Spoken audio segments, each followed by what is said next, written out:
sometimes snow accumulates up here. We want to make sure that we are cutting down on some of that, and I'm going to explain a little bit what I mean by that. I'm going like this because I'm indicating there's a triple decker. You're on top of what is now a triple decker infrastructure, okay? Because beneath us, there is a bridge that's currently under construction that's going to link I-81 southbound to I-481 northbound. And beneath that is going to be the future Business Loop 81 northbound. All of that begins right here where we are. This triple decker infrastructure is the new southern interchange, and it's allowing local traffic direct access into downtown Syracuse. If you're here in the valley, you're going to have direct access into downtown Syracuse. If you're moving in and around the entire county, it'll be higher speed, more direct, and more efficient. We're so excited to announce, in addition to all of this, that the East Glen Avenue interchange is now completely operational, fully operational, right behind me. Now residents here in the valley are literally going to have direct access to downtown Syracuse. You know, they've had to unfortunately kind of go out of their way for a long time. Now you've got direct access into downtown Syracuse. I think the bottom line in all of this is that we're nearing the finish line here on the southern interchange. In a matter of months, the future main line I-81 northbound is going to be completed. This whole section over here behind you, all of this is going to be completed sometime this summer. And what we're looking at is making sure that all of the fruits of this incredible labor, you know, are not only going to good use, but they're directly connected to the people here in Syracuse. What do I mean by that? None of this work would have happened, and it wouldn't have been made possible unless the women and the men who call the city of Syracuse and the Onondaga Nation home were not part of this project. Our local hiring initiative, which began in 2023 when the project began, since then we've hired over 300 local residents to work on this project. In addition to all of the labor union crews that we've been able to bring on board for this project, our local hire initiative continues to not just meet, but exceed the goal of 15% that has become a national model. I mean, our team here talks to projects all around the country saying, how did you get that? How did you do that? We're leading the nation on the ability to actually hire from the community where people live, work, and the communities that have been impacted over the generations by the existing viaduct. Now we're able to put people to work, and it really has made a huge difference. So it's been a huge undertaking. We very much appreciate all of our partners, our contractors, our consultants, our union workforce, our local hire workforce. Everybody has just been fantastic to work with. We're simplifying the path for employment, and we're creating generational opportunities moving forward. And I hope everybody has a little smoother ride as we open this exchange today. And moving forward, we've got more milestones coming on the I-81 Interstate project. So thank you guys very much. Happy to take any questions. So we're standing on what will open shortly. Correct. And that's taking traffic from the current I-481 to I-81 south. Correct. I just want to understand exactly where we are. What is the next, I guess, what's the status of redesignating I-481? It sounds like the piece underneath is yet to be complete, and that's probably part of it. It's part of it. It has to be completed. The other part is any sort of designation on the interstate system has to go through the federal government. So we're working with the Federal Highway Administration on that designation/de-designation. It's a regulatory process that you have to endure. And you've said that before. What's taking so long? Just cross the 4 out on the sign, right? Or no? Like, I'm being snarky, but like. I wish it was that easy, Andrew. Literally, I really do. But it literally has to go through what's called the federal rulemaking process, and it's a regulatory procedure at the federal level that has to be administered and operates. It's administered by the Federal Highway Administration. Congress passes a law, There's regulations that are written to comply with that. For the interstate system, it's very strict, and those regulations have to be abided by. There has to be notice period of comments nationally. So that's what we're dealing with. And they've been great partners. We're getting great cooperation from the Federal Highway Administration. So it's just a matter of time, but hopefully it all aligns when the work is done and the designation comes together. That's the goal.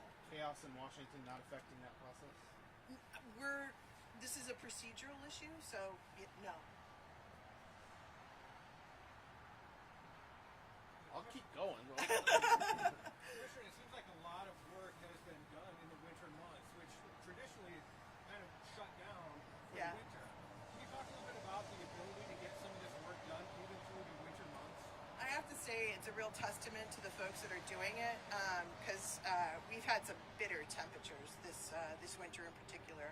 Look, when we started the project, that first winter 3 years ago was actually pretty mild, and we were able to actually get a lot of work done in a very short period of time. The last 2 winters here in central New York, Syracuse in particular, Syracuse has been pounded with snow and cold temperatures this winter alone. So yes, we got a lot of work done, but we still have work that we need to complete that's going to take us into the summer, which is why all of this work connecting here on the northbound portion, we got to get all of that done, and then you're going to have yet another piece of the puzzle connected. Is this on time, or is it a few months late from what the intention was? I feel like the end of 25 was the initial plan. We were striving to get it all done by the end of 2025, but again, the weather has just been brutal. So between that and whenever you dig at the depth that we're digging here, you find some things that need to be addressed, from utilities to other things, and we had to address all of that. I can't help but notice how shiny the guardrails are behind you, and it's just Brand not, new. Right, it's not something that every Yeah. other once it sits near traffic for a few years, it loses its shine. How often do we get to see you guys see it all the time? Yeah. But the regular person, I don't see shiny guardrail that often. It's shiny new guardrail, shiny new box beam. It's just been installed, so it has not endured a Syracuse winter yet. So now, granted, it is primed to endure the elements as best it can, but salts and extreme cold have an impact on everything. So Can you kind of walk or drive us through what it might look like to someone who's lived there their whole life? What will be different as they're driving around? Can you kind of explain what exits will be gone, what exits will be new?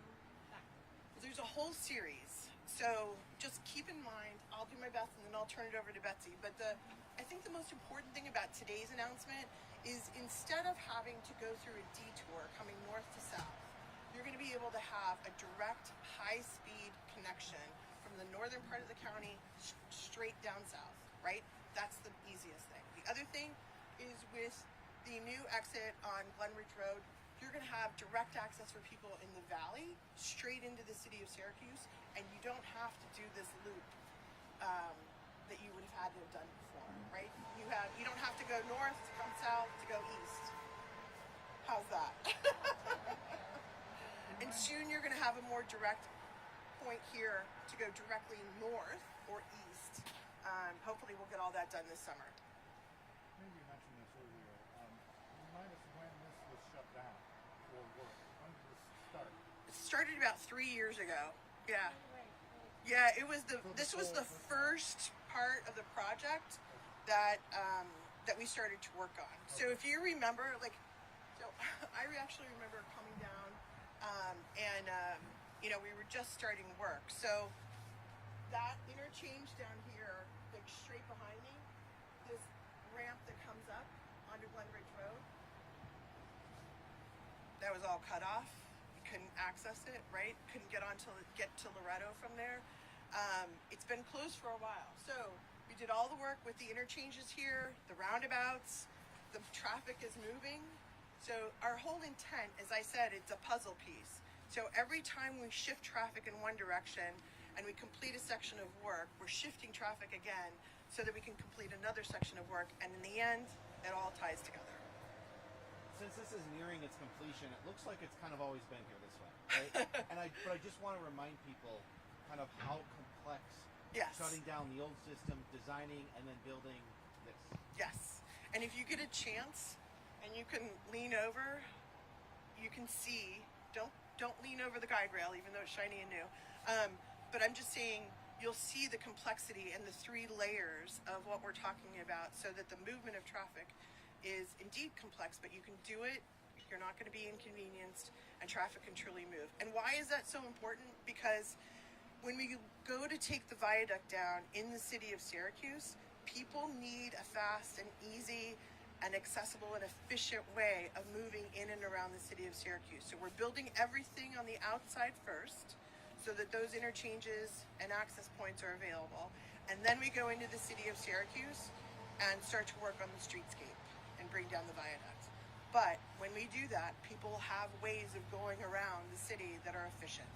My last question is, what's the status of deciding who gets all the land freed up as land becomes available? So as part of the EIS that we conducted for the project, one of the things that was included in that, in the record of decision, was that we were going to create a land use committee.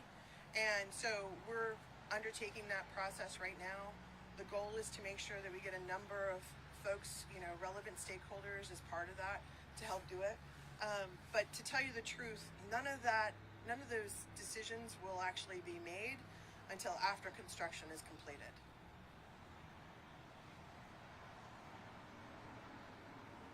Any other questions?